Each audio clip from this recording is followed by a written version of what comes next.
Tonight, it's game on as resident doctors stick to their guns in the face of government threats of no work, no pay. National Assembly wades into the face-off between the resident doctors and the federal government as patients lament the harrowing impact of the action. PDP crisis escalates with calls on the national chairman of the party to bow out, but he says, "I won't resign." And UN releases scary report on impact of climate change, calling it a code red for humanity. Plus we have business, sports, news from Abuja, and later international news from our London studio. On business news tonight, Nigeria Export Promotion Council puts the country's exports to Europe economies at over 21 million euros. And on sports news tonight, the mayor of Paris, Anne Hidalgo, arrives France with the Olympic flag, synonymous with the handover from Japan to the next Games in Paris in 2024. And from Abuja, the High Court's judgment proclaims forfeiture of Royal Spring Palm Hotel owned by former Governor Rochas Okorocha. Lawyers say they will appeal judgment.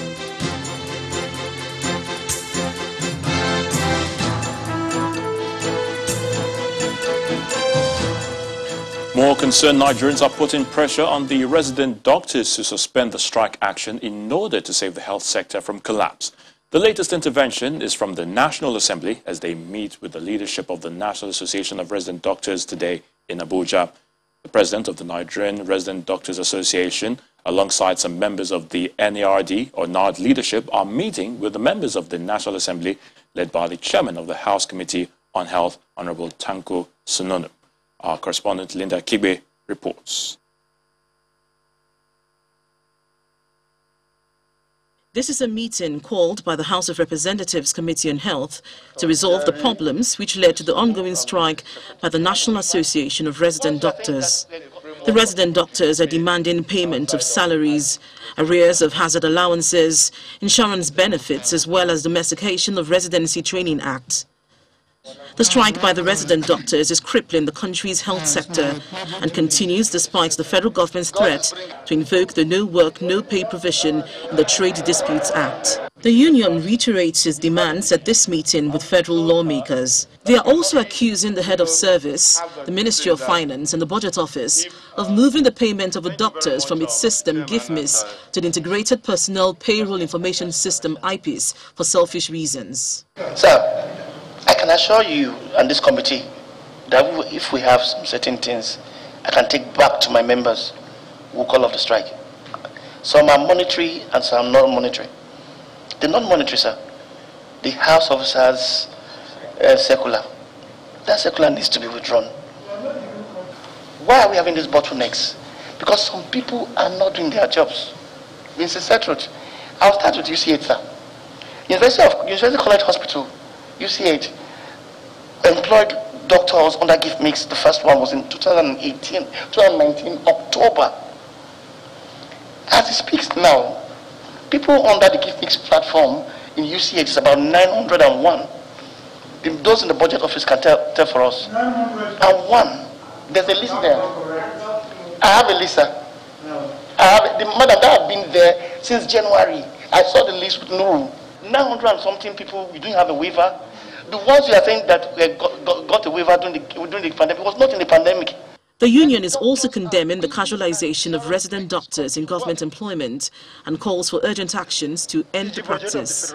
The enemy had made it expressly clear that Nigerian doctors reject casualization of the medical practice and medical doctors. Locum is not acceptable. You want to employ doctors? Employ Nigerian doctors appropriately. We in the Ministry of Health, we do not accede or agree to casualization, quote and unquote, of doctors in any guise. At the end of the interaction, the House Committee on Health sets up a committee to resolve the issues in contention. However, the meeting with the union will continue on Tuesday, August 10th. Linda Akibi, Channels Television News. Earlier today in Abuja, the doctors made it clear that they are not backing down as they stick to their guns not to return to work despite the no work, no pay order. Patients in the hospitals are battling with just a few of the consultants helping out in extreme cases to save lives. Our correspondent who monitored the situation in Abuja, Emperor Simon, tells us more. The National Hospital, Abuja. There's a low influx of people into the hospital, a sign that something is wrong. Resident doctors are not at work, and activities in the hospital are at low ebb. Most waiting points are empty, with only a few patients on site. This is the general outpatient clinic at the National Hospital Abuja, where on a normal day you would see patients in their numbers out to see doctors. Today the chairs are, however, almost empty, a sign that the ongoing strike by resident doctors is hitting hard on the hospital. With the circumstance of the strike going on now, it has been difficult for patients, mostly the poor patients, because this is a primary healthcare facility where they can access healthcare services at a minimal rate than going to a private facility. So it has been tough so far. In case we have a most serious problem and they are on strike, where shall we run to? Because they are our doctors. At any time we come here. So we are, personally, I am begging that I should not run to that extent. No matter, the government should try their best so that they can return. From our findings, consultant doctors are the ones now attending to patients, but they are said not to be enough. It's a worrisome situation for the patients as they appeal to the government to solve the impasse with the striking resident doctors. The government should look into this and take it very, very, very, very crucial. It's an emergency so far. It's a far cry.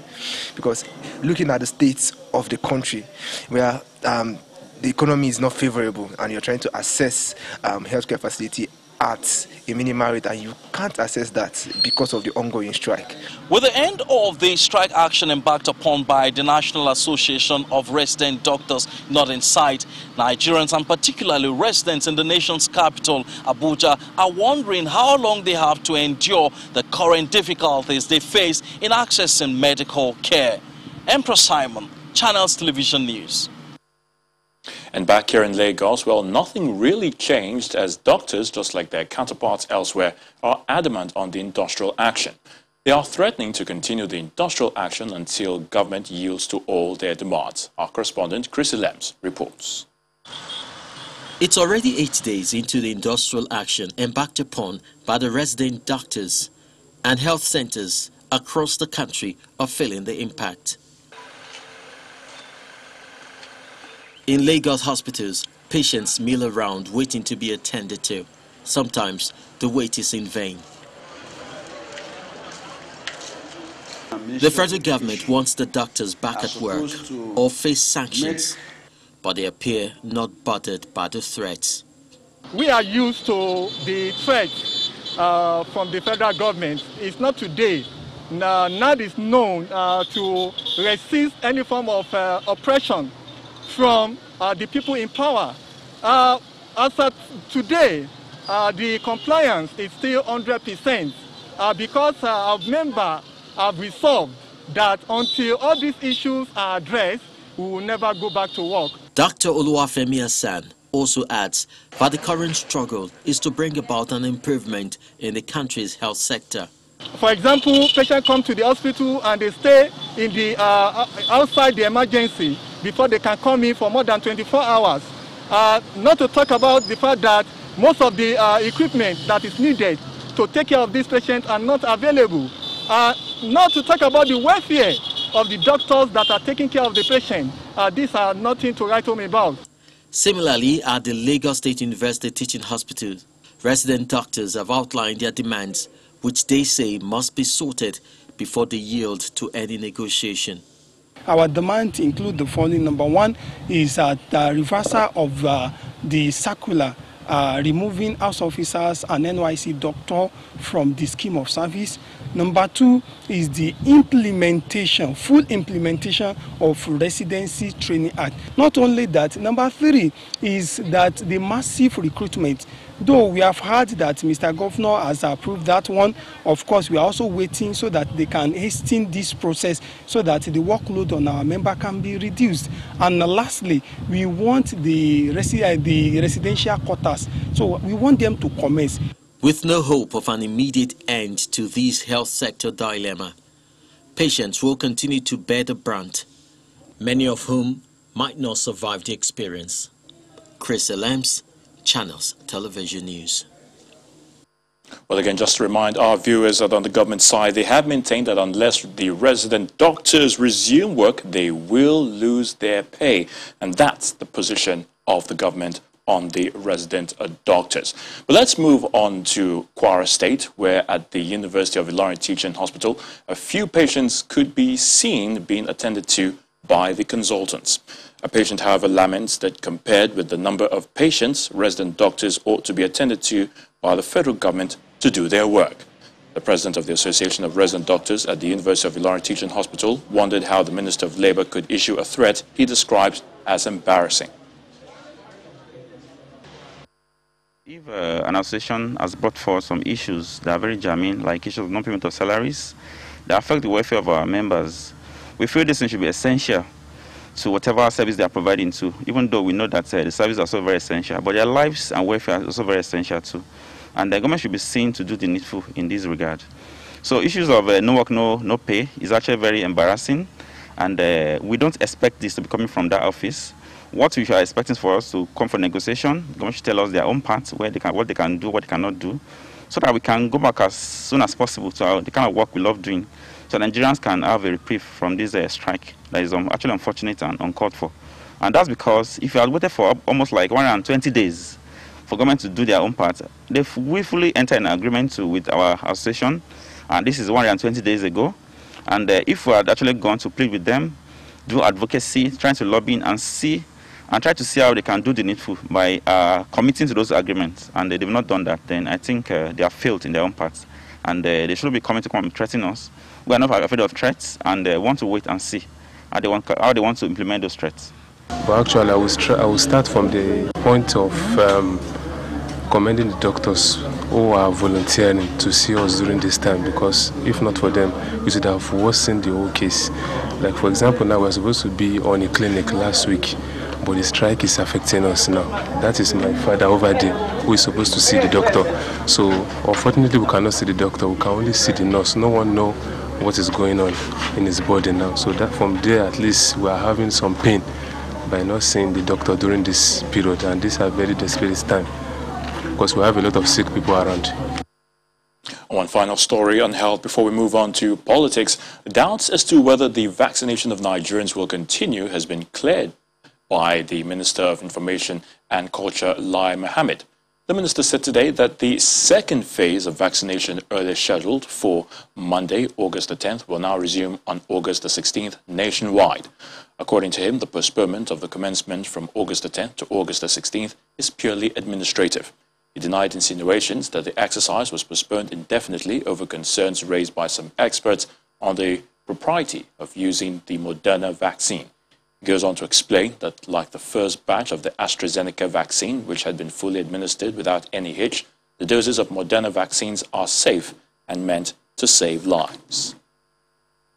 In part two, after the break, infrastructure challenges in schools in Borno State as over 100 students sit in a classroom. Join us again.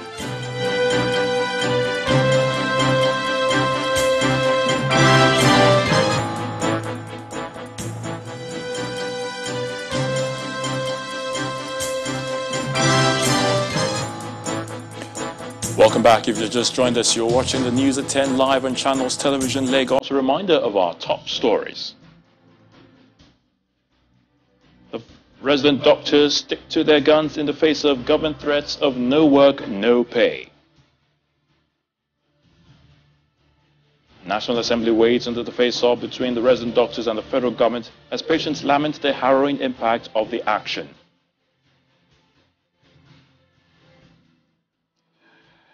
And the United Nations report on climate change described as code red for humanity.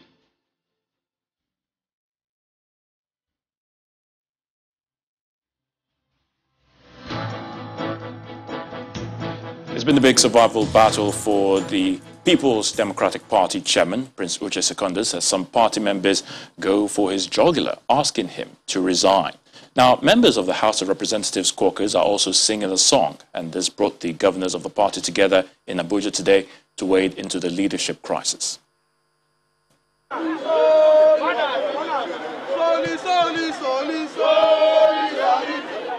Dozens of anti-Secondus protesters stormed the National Secretariat of the People's Democratic Party, calling for the immediate resignation of the party's National Working Committee, led by Mr. Uche Secondus.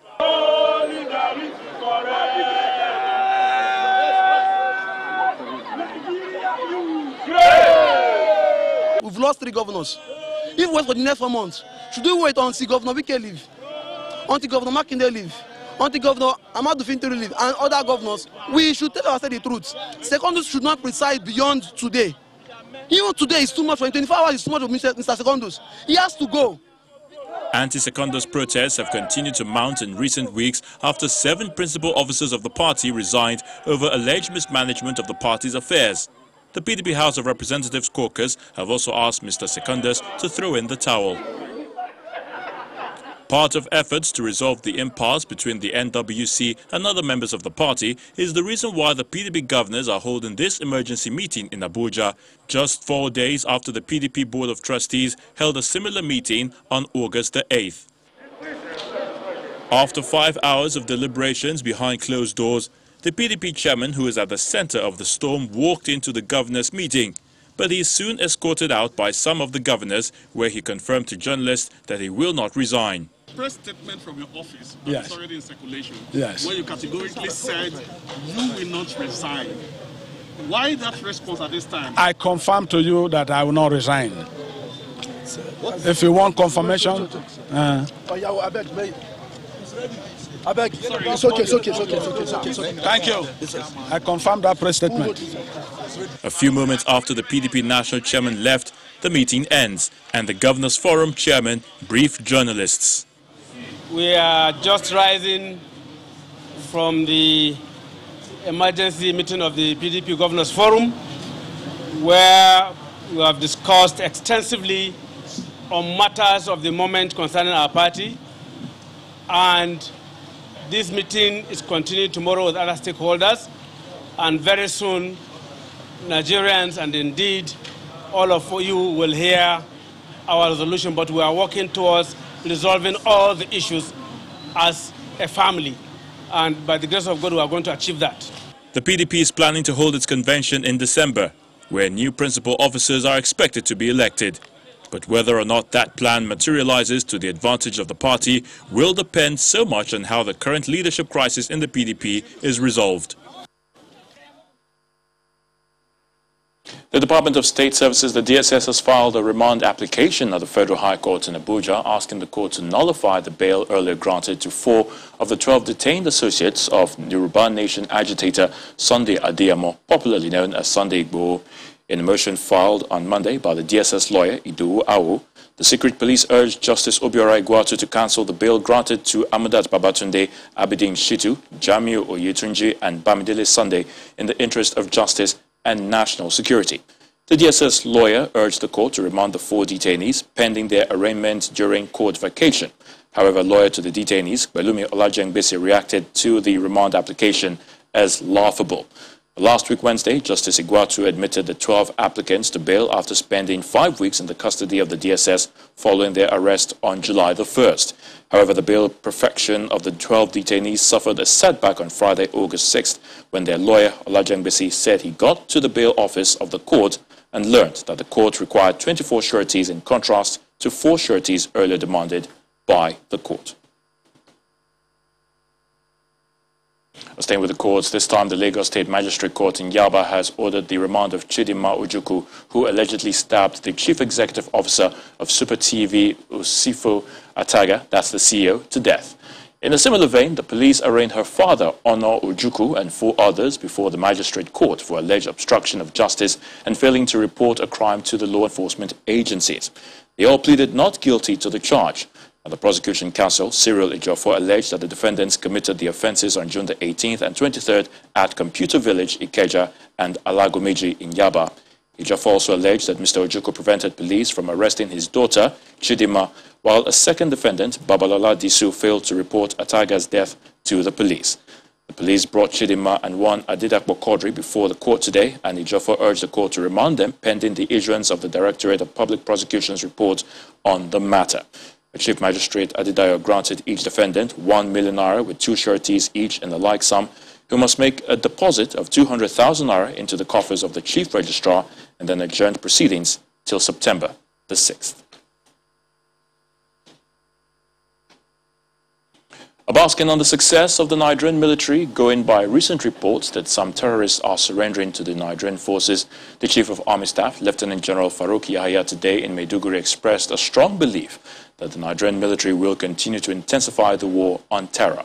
The Army Chief, who was on a visit to the Theatre Command in Maiduguri, Borno State, advised all those terrorizing the country to lay down their arms. All the services are together in unison, along with all security agencies and other stakeholders, and indeed all well-meaning Nigerians have something to contribute in our fight against insurgency and other criminals, whether they are bandits or kidnappers and other violent criminals. Synergy is the answer to it, and like we can see, with synergy among all of us, we are making headway and we are achieving results.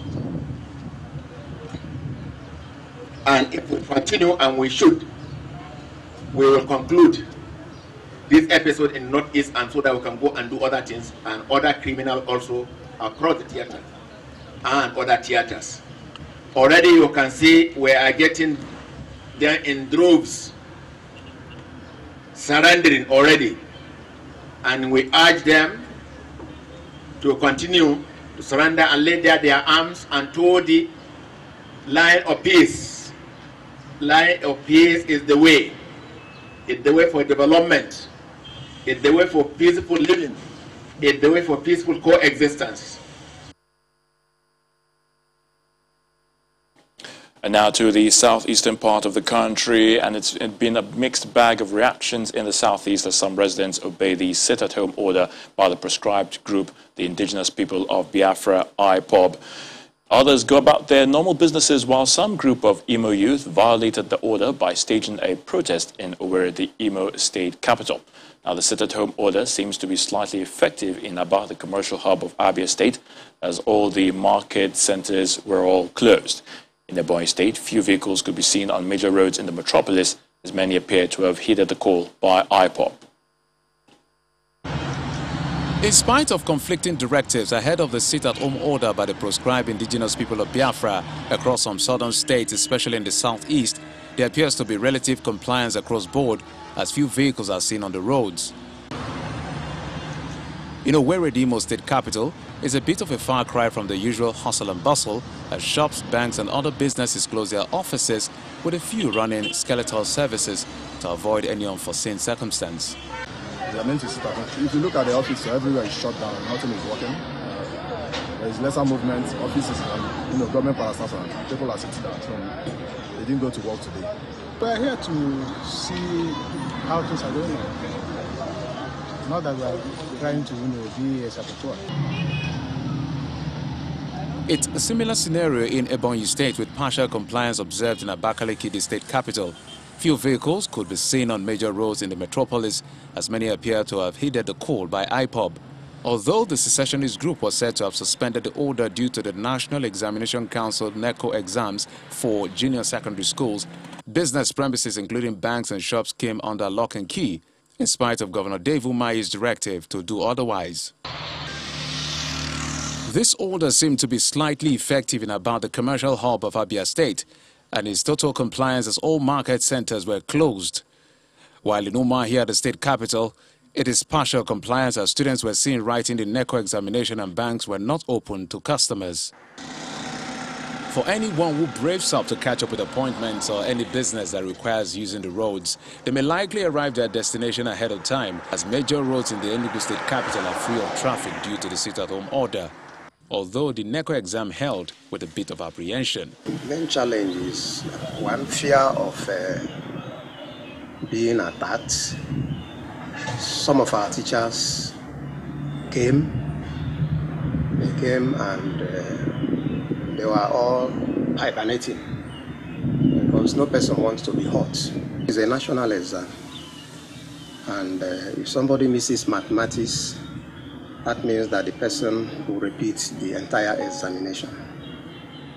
So that is why all of them are around. Sadly, this situation calls for some action as it conflicts with the government's directive, warning everyone to go about their normal businesses. And how government will respond to this situation will tell the kind of response the Southeast residents will give to such a directive in future.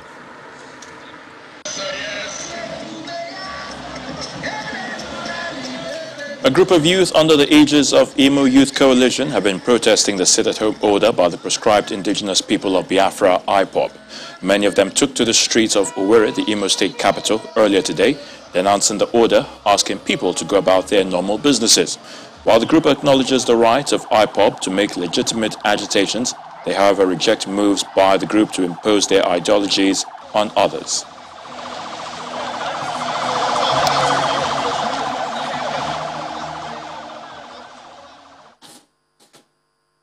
When the news at 10 returns, court gives Imo State government ownership of Royal Spring Palm Hotel. A former Governor Rochas Okorocha vows to contest ruling.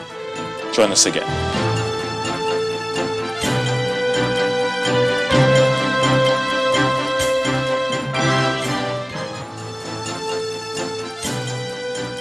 Welcome back.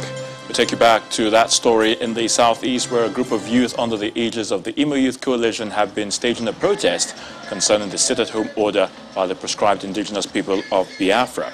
And many of them took to the streets of Owerri, the Imo state capital, today, denouncing the order, asking people to go about their normal businesses.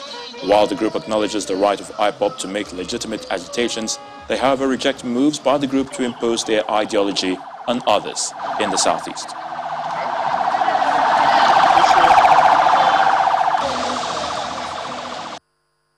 In as much as they have declared it at home, we have to take other factors into consideration. One, the people that are sitting at home, what do they do for a living? An average Imo person is a business person.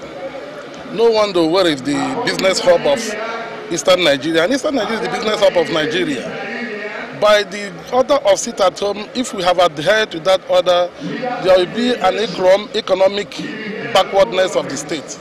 The state will lose revenue, individuals will lose income, and they will lose profit. So we have the view that in as much as the IPOB people are pursuing their legitimate rights and they are demanding for justice, not judgment on Nnamdi Kanu, we are of the view that they should not use it to inflict economic problem and sabotage to the society and individuals, especially in Imo State. No wonder the governor, in his own wisdom, decided to call on us to ignore the sit at home and be part of our daily businesses. As you can see today, the youth coming from far and near, coming from various local governments, indicates that the sit at home order by IPOB did not come to realization today. Right about now, we head to our Abuja studio where Gloria Umezoke is standing by. Gloria, over to you. Hello, Ayo. Good to see you. A state high court sitting in Owerri, the Imo state capital, has ordered the final and absolute forfeiture of Royal Palm Springs Hotel and other properties belonging to the former governor of Imo State, Senator Rochas Okorocha, and some other members of his family. The ruling by Justice Fred Njemanze of the State High Court held that the counsel to Senator Rochas Okorocha failed to give concrete and verifiable reasons why a final and absolute forfeiture order should not be given in favor of the Imo State government. Justice Njemanze added that the suit filed against Imo State government by counsel to Senator Rochas Okorocha was not properly filed and also a surplusage, maintaining that the White Paper Gazette by the Imo State government is a legal binding document.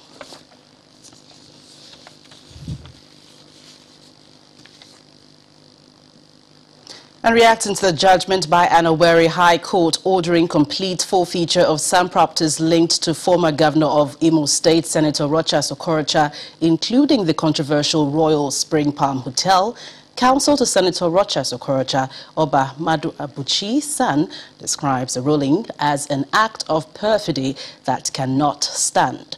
According to him, the crux of his preliminary objection is that all the properties said to have been forfeited were subject to litigation in various courts in Imo State. As far back as 2019 and 2020, over 47 cases pending in relation to the subject matter are still pending in various courts. He added that the judge, out of his own wisdom, did not follow the normal procedure, but hastily gave judgment in favor of the state government.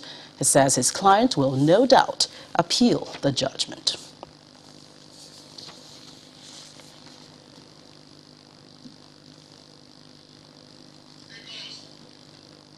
Well, United Nations scientists in a landmark study says humanity's damaging impact on the climate is a statement of fact. The report says that the ongoing emissions of warming gases could also see a key temperature limit broken in just over a decade. The Intergovernmental Panel on Climate Change authors also say that a rise in sea levels approaching meters by the end of this century cannot be ruled out. But there is also new hope that deep cuts in emissions of greenhouse gases could stabilize rising temperatures. 28 states are at risk of flooding in Nigeria this year. Already, hundreds are homeless in Taraba, and there are warnings that many more will follow. And when it's not flooding, it's extreme heat causing droughts in some parts of the country. More worrisome is the increasing knowledge that hotter and drier conditions will likely exacerbate floods, droughts and heat waves and hamper agricultural production. And today's report shows the world is in fact warming faster than previously thought. The report clearly shows that we are living the consequences already of climate change everywhere, but furthermore, that we will experience further and concurrent and multiple changes that increase with every additional bit of warming. We should be prepared for that. Right now, carbon dioxide concentration, which causes global warming, is at the highest in 2 million years. There is the fastest sea level rise in 3,000 years. Arctic ice has melted to its lowest level in 1,000 years, and glaciers are retreating in an unprecedented rate.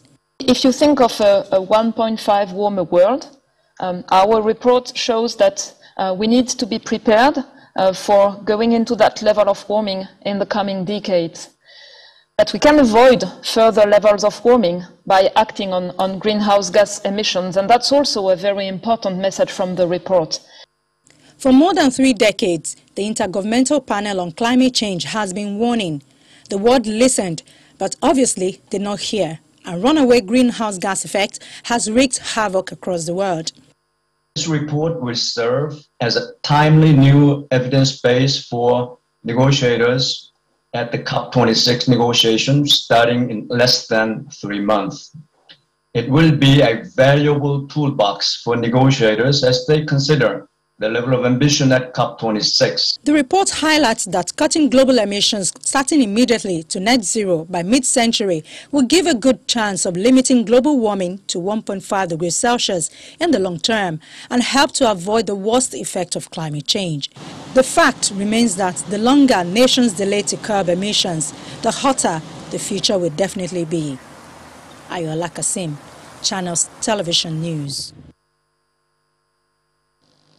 That's it from the nation's capital. We go over now to Lagos, where Teniola Shobowale is standing by for business news. Banking, so easy, so simple. Dial *894# now to experience it. You first, First Bank.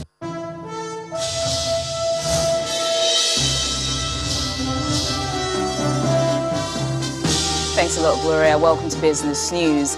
Nigeria's trade potential with Europe and the emerging economies for 24 months is estimated at over 21 million euros. This is according to the Director of Product Development at the Nigeria Export Promotion Council, Mr. Williams Ezeagu, who explains that the feat is part of its plan to reposition the nation's economy through an improvement in non-oil exports. Leading automobile company Coscharis Motors has introduced the all-new Jaguar F-Pace into the Nigerian market. The latest addition to the Jaguar brand was unveiled to the media alongside the new Land Rover Discovery Sport at the company's head office in Awuyaya, Lagos State. Both sports utility vehicles designed to meet the quest of car enthusiasts and thrill its customers in Nigeria.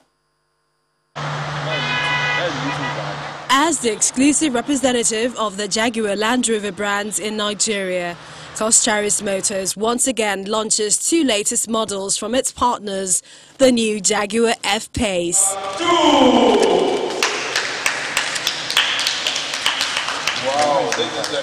And the Discovery Sport, the first in a new generation of Land Rover sport utility vehicle. These are technologically advanced sports cars crafted to offer luxury and dynamic performance at every journey. The Deputy General Manager, Ufoma Umokoro, showcases unique selling propositions to media representatives. It's a mild hybrid. Mild hybrid means that you use less fuel. We are the only ones in the market that have a functional satellite navigation system working in the car. We are also offering new type of lights in the market. Very few brands have it now, the matrix LED lights. The cars also come in with perforated seats so that the AC comes through the seats. The cars are also serviced once in a year or 10,000 kilometers, whichever comes first. I think these are basically the first unique things that strike you when you look at the Jaguar or the Land Rover Discovery. Coscharis Motors is confident that the new Jaguar and Land Rover Discovery models will equally do well. For us in Coscharis Motors, we've had a very long, robust relationship representing these fantastic brands over the years in the Nigerian market. So you can always assess any of this vehicle without actually breaking the bank. And that tells you that if you deposit a 10 to 30%, we are good to go as an owner of the new Jaguar F-Pace. We are also going to be a proud owner of the new Discovery Sport. Unique after-sales services also comes with the launch of the two new variants. We subject our technicians to the same training that technicians all over the world are subjected to, and more particularly for our own environment. So we are well equipped to give you peace of mind as you purchase any of these new model variants. The parts are available, and the material, engine oil, filters that are required for the main service are readily available. As part of the media reveal event, journalists are taken on a tour of the Jaguar Land Rover workshop.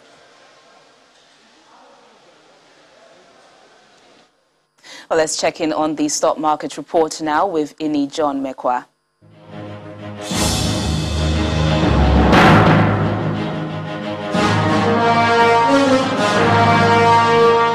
Hello and welcome to the stock market report. Investors kicked off second week of August at the NGX with negative sentiments as the sell pressure knocked off more than 126 billion naira from the market's total value today. Well, the 0.6% drop in the market benchmark index that you see on the board came largely on the back of a 3.26% drop in the share price of Dangote Cement, which also led to the 1.76% drop in industrial goods sector of the NGX. At the same time, 17 other equities added to the downturn recorded in market today, with the likes of Flour Mills, Zenith Bank as notable stocks among the list of decliners, which countered the gains from MTN Nigeria, Corn Oil, and 14 others. Well, not a good way to start the week, you might say. But with the increase in the volume of transactions carried out today, traders say they're optimistic of a rebound in the coming sessions this week. That's the stock market report. I'm Ini John Mekwa.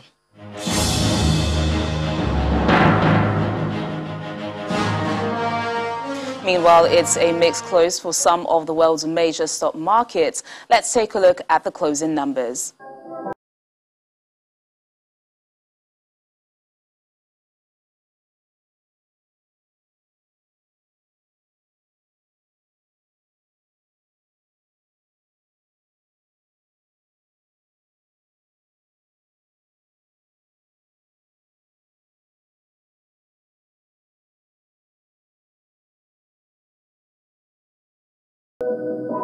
And that's business news tonight. It's back to Ayo for the rest of the news at 10.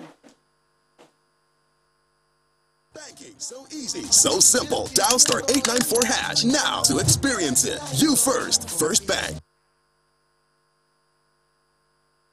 Many thanks, Teniola. Still ahead on the news at 10, Ministry of Foreign Affairs responds to viral video of Nigerian diplomat manhandled at his residence in Indonesia. Plus, more international news from around the world in 5.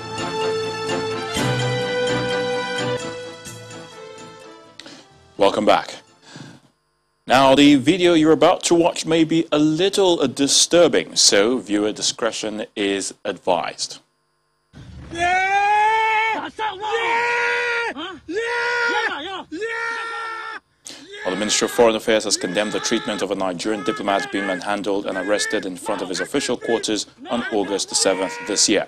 A statement from the ministry says it is aware of the video and has received report of the incident, describing them as violations against international law and the Vienna Conventions governing diplomatic and consular relations between states. The statement says the Indonesian ambassador to Nigeria was summoned by the Minister of Foreign Affairs, and the ambassador reportedly explained his understanding of the incident and offered his unreserved apology on behalf of the Indonesian government. Let's head down to our London studio where Simon Pusey is standing by for Around the World in 5. Good evening and welcome to the Channel Studios here in London with your international news around the world in 5. A UN climate panel has sounded a dire warning, saying the world is dangerously close to runaway warming and that humans are unequivocally to blame. The landmark study has highlighted that heat waves, flooding and droughts will be more frequent and more intense as the world is set to hit the 1.5 Celsius degree global warming limit in the next 20 years. The report also warns that even in the most optimistic scenarios, some changes are already locked into our systems, including sea level rises. This will never be reversed, not even under the lowest emissions scenario. We also have to remember that these are all just symptoms of the climate crisis. We're not talking about the root cause itself. The Taliban have rejected international calls for a ceasefire in Afghanistan as they push for new territory. The group has seized 5 provincial capitals in Afghanistan since Friday in a lightning offensive that appears to have overwhelmed government forces. Violence has escalated across the country after US and other international forces began to withdraw their troops following 20 years of military operations. Meanwhile, Russian jets have been flying over a military base in Uzbekistan near the border with Afghanistan as Moscow monitors the security situation in the country. Wildfires are continuing to rip through the Greek island of Evia, prompting residents to flee to safety by sea. More than 2,000 people have already been evacuated, with elderly residents carried onto ferries. Firefighters have been struggling to keep fires at bay in a number of villages on the island. Wildfires have erupted in many parts of the country during Greece's most severe heatwave in 30 years, in which temperatures have spiked to 45 degrees Celsius. The Belarusian president has said that sprinter Kristina Timanovskaya had been manipulated into defecting during the Olympics and fleeing to Poland. Alexander Lukashenko, speaking at a briefing, denied her assertion that she had been escorted to Tokyo airport by security service agents. The athlete arrived in Warsaw last week after she refused her coach's instruction to return to her homeland from Japan and was offered a visa by Polish authorities. Meanwhile, Kiev residents, mostly Belarus citizens who fled their home country, have protested outside the Belarusian embassy 1 year after the disputed presidential election. Japan's Prime Minister has attended a memorial commemoration of the 76th anniversary of the atomic bombing of Hiroshima and Nagasaki. Around 500 participants, including Yoshide Suga, gathered at Nagasaki Peace Park, On August the 6th, 1945, a bomb nicknamed Little Boy was dropped by the US on Hiroshima. 3 days later, another atomic bomb hit Nagasaki. Around 210,000 people were killed by the attacks. France has announced that it will push ahead with the health pass despite widespread protests. President Emmanuel Macron has championed the so-called COVID-19 pass, which is now being extended to cafes, restaurants and air and train travel as a way to curb a fourth wave of the coronavirus and encourage people to get vaccinated. Protesters marched in cities across the country in a fourth consecutive weekend of demonstrations, denouncing what they see as oppressive rules.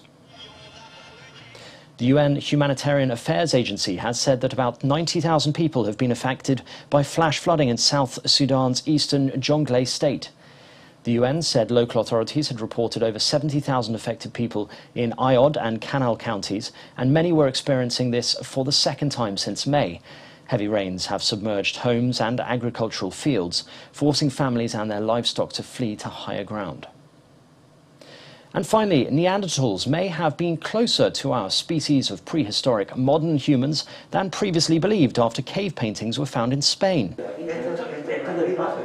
Red ochre pigment discovered on stalagmites in the caves of Ardales near Malaga in southern Spain were created by Neanderthals around 65,000 years ago, making them possibly the first artists on Earth.